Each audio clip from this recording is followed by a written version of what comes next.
आज हम बनाने जा रहे हैं ज़बरदस्त से पोटैटो वेजेस। बच्चों और बड़ों सभी की पसंद, बहुत ही डिलीशियस, बहुत ही crispy and crunchy potato wedges आज हम बनाने जा रहे हैं।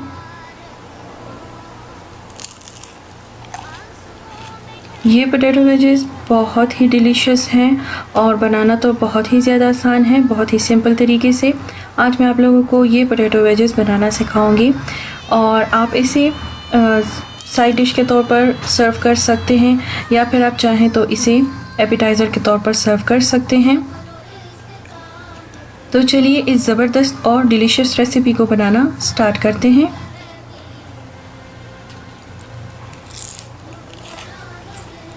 इसके लिए सबसे पहले हम आलू लेंगे। 2 अदद मैं यहाँ पर आलू ले रही हूँ और एक जो है इसको मैंने ऑलरेडी कट कर लिया है और ये एक जो है ये मैं आप लोगों के सामने कट करूँगी इस तरह से। अगर इसके ऊपर कोई भी ऐसी चीज़ वगैरह लगी हुई हो तो वो आप हटा दें और अच्छी तरह से आप आलू को धो लें, क्लीन होना चाहिए।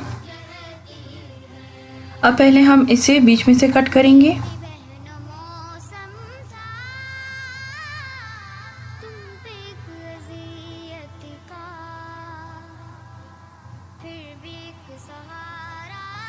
और इसके बाद हम इसे साइड से कट करेंगे इस तरह से।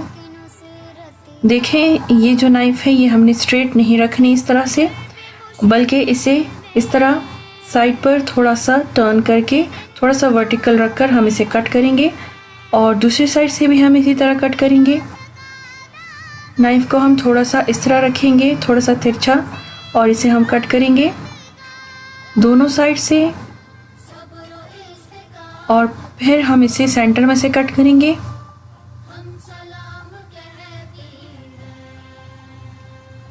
और बस ये पोटैटो वेजेस हमारे तैयार हैं। इतनी ही थिकनेस होनी चाहिए। इसी तरह हम सारे आलू बना लेंगे।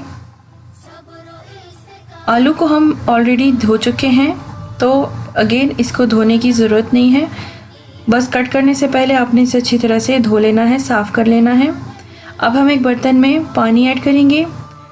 पानी अपनी ज़रूरत के हिसाब से आप ले लें, जितने आपने आलू लिए हैं तो उसी हिसाब से आप पानी ले लें, क्योंकि इसमें हमने आलू को बॉईल करना है।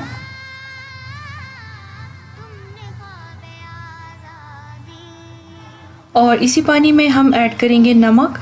नमक आप अपने हिसाब से ऐड कर सकते हैं, जितना आपको पसंद हो तो आप उसी हिसाब से इसमें नमक ऐड कर सकते हैं।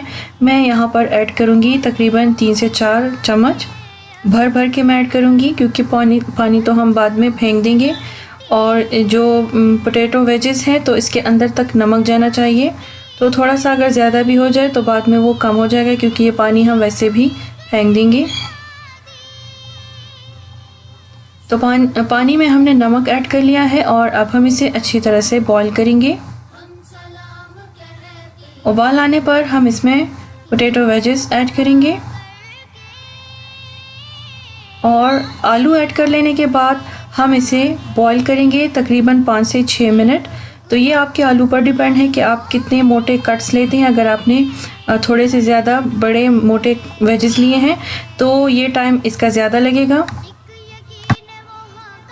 तो आलू को हम जस्ट 5 से 6 मिनट के लिए बॉईल करेंगे, यानी कि तकरीबन 80-85% तक ये आलू कुक होने चाहिए, क्योंकि बाकी का हम बाद में फ्राई करते हुए इसे कुक करेंगे। तो इस तरह से आलू को हम बॉईल करके पानी में से निकाल लेंगे। अच्छी तरह से हमने आलू को ठंडा कर लेना है पहले रूम टेम्परेचर पर।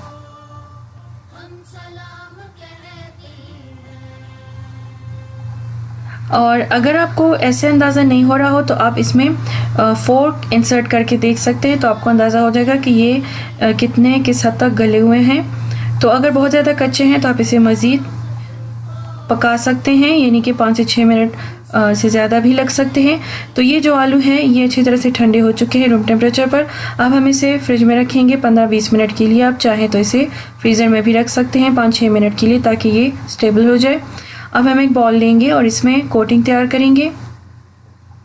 कोटिंग तैयार करने के लिए हमें मैदा चाहिए, बिल्कुल simple floor all purpose floor जिसे कहते हैं, ये हम लेंगे तकरीबन 1/4 कप। और इसी में हम 1/4 कप ऐड करेंगे कॉर्नफ्लोर।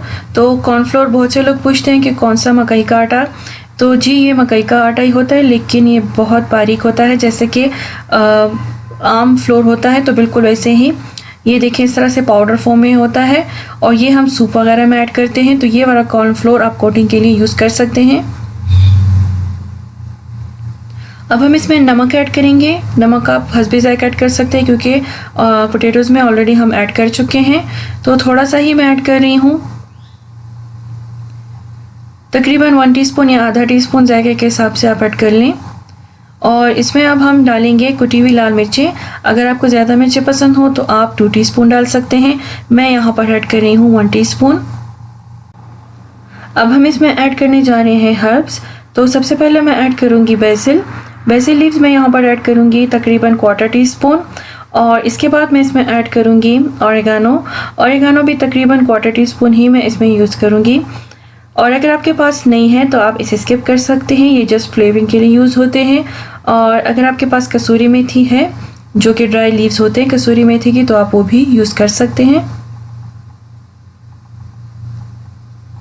लहसुन का पाउडर हम ऐड करेंगे तकरीबन 1 टीस्पून, या फिर टेस्ट के हिसाब से। अगर आपको कम लहसुन का टेस्ट चाहिए तो आप कम भी ऐड कर सकते हैं, और इसकी जगह आप पेस्ट भी यूज़ कर सकते हैं। लहसुन का जो टेस्ट है ये आप अपने हिसाब से कम या ज़्यादा कर सकते हैं। ब्लैक पेपर पाउडर यानी कि काली मिर्चों का पाउडर, ये हम ऐड करेंगे तकरीबन 1 टीस्पून। अब हम इन सारी चीज़ों को अच्छी तरह से मिक्स करेंगे और इसका हम पेस्ट बनाएंगे। पेस्ट जो है वो थोड़ा सा रनी होना चाहिए, यानी कि पतला होना चाहिए। तो इसमें हम पानी ऐड करेंगे, हस्बे ज़रूरत आपने इसमें पानी ऐड करना है और अच्छी तरह से मिक्स करते जाना है। पानी जो है वो थोड़ा सा ठंडा हो तो ज़्यादा बेहतर है। ये देखिए इस तरह से बैटर होना चाहिए।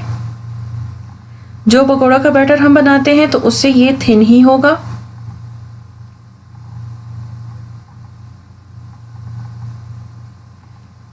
इसमें लम्स नहीं होने चाहिए, बिल्कुल स्मूथ बैटर बनना चाहिए। और अगर आपको लगे कि ये थिक है तो आप इसमें पानी ऐड कर सकते हैं। पानी चिल्ड होना चाहिए, ठंडा होना चाहिए। और इसके बाद मज़ीद फ्लेवरिंग के लिए मैं इसमें ऐड करूँगी हरा धनिया। तो आप पार्सले भी ऐड कर सकते हैं, हरा धनिया भी ऐड कर सकते हैं, आपकी मर्ज़ी है। अगर आपके पास अवेलेबल हो तो दोनों में से कोई सा भी एक आप ऐड कर सकते हैं चॉप करके। मैं यहाँ पर ऐड कर रही हूँ हरा धनिया। ये मेरे पास फ्रोज़न हरा धनिया है तो ये मैंने इसमें ऐड किया है।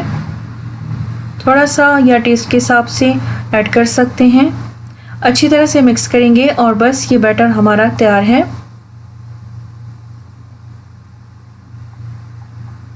ये बैटर मुझे थोड़ा सा थिक लग रहा था, इसलिए मैं इसमें थोड़ा सा तकरीबन 1 टेबलस्पून पानी मज़ीद ऐड करूँगी।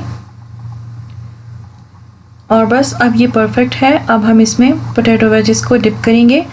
नॉर्मल जिस तरह हम पकौड़ों को डिप करते हैं बैटर में, तो इसी तरह हम इसमें ये पोटैटो वेजेस भी हम इसी तरह इसमें डिप करेंगे। और इसके बाद आप चाहें तो इसे आप बेक भी कर सकते हैं। मैं यहाँ पर डीप फ्राई कर रही हूँ। डीप फ्राई के लिए मैंने ऑयल लिया है और इसे मैंने गर्म कर लिया है मीडियम फ्लेम पर। पोटैटो वेजेस को हम बैटर में डिप करेंगे और इसके बाद हम इसे फ्राई करेंगे। अगर आपको बेक करने हो तो आप एक बेकिंग शीट ले लें, बेकिंग ट्रे ले लें और इसमें बेकिंग शीट को फैला के डाल लें, या जो बटर पेपर होता है आप वो भी डाल सकते हैं, वो भी स्प्रेड कर सकते हैं। और इसके बाद इसके ऊपर ब्रश की मदद से थोड़ा सा ऑयल या फिर बटर लगा दें और जो पोटैटो वेजेस हैं वो आप फैलाकर उसमें रख लें ट्रे में। और इसके बाद आप 200 डिग्रीज पर इसे 20 मिनट्स के लिए बेक कर सकते हैं, या फिर जब तक कि गोल्डन ब्राउन ना हो जाए, क्रिस्प ना हो जाए।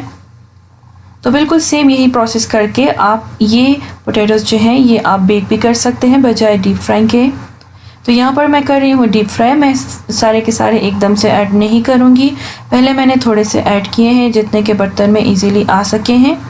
तो ये हम इसमें ऐड करेंगे और इसके बाद 2-3 मिनट के लिए ऐसे ही रहने देंगे, हम टच नहीं करेंगे, वरना तो इसका सारा जो बैटर है वो उतर जाएगा। तो जैसे ये कुक होने शुरू हो जाएंगे ये खुद ब खुद ही ऊपर आ जाएंगे।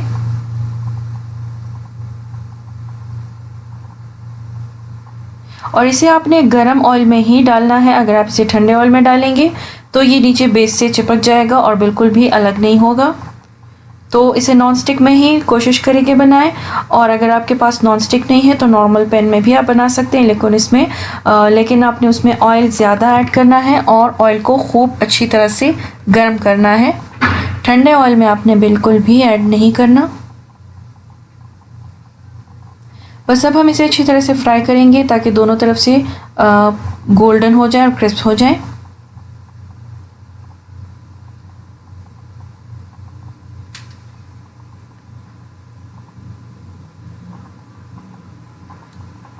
थोड़ी देर बाद आप चाहें तो आप इसे टर्न कर सकते हैं, मिक्स कर सकते हैं, लेकिन स्टार्ट के 1-2 मिनट के लिए आपने इसे टच नहीं करना।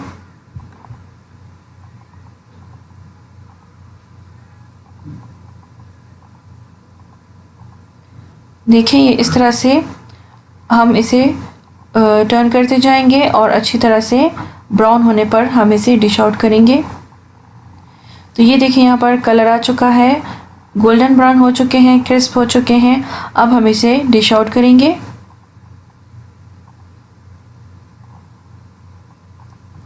पहले से निकाल कर छलनी में रखें और इसके बाद आप इसे किचन टॉवल के ऊपर सर्व कर सकते हैं।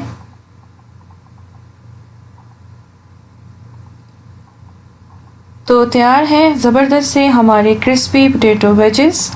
यहाँ पर मैं आपको इसे सर्व करके दिखा रही हूँ और ये जो है ये मैं आपको खाकर दिखाती हूँ और आपको इसकी आवाज़ सुनाई दे रही होगी कितनी ज़बरदस्त, बहुत ही क्रंची क्रिस्पी ये बने हैं।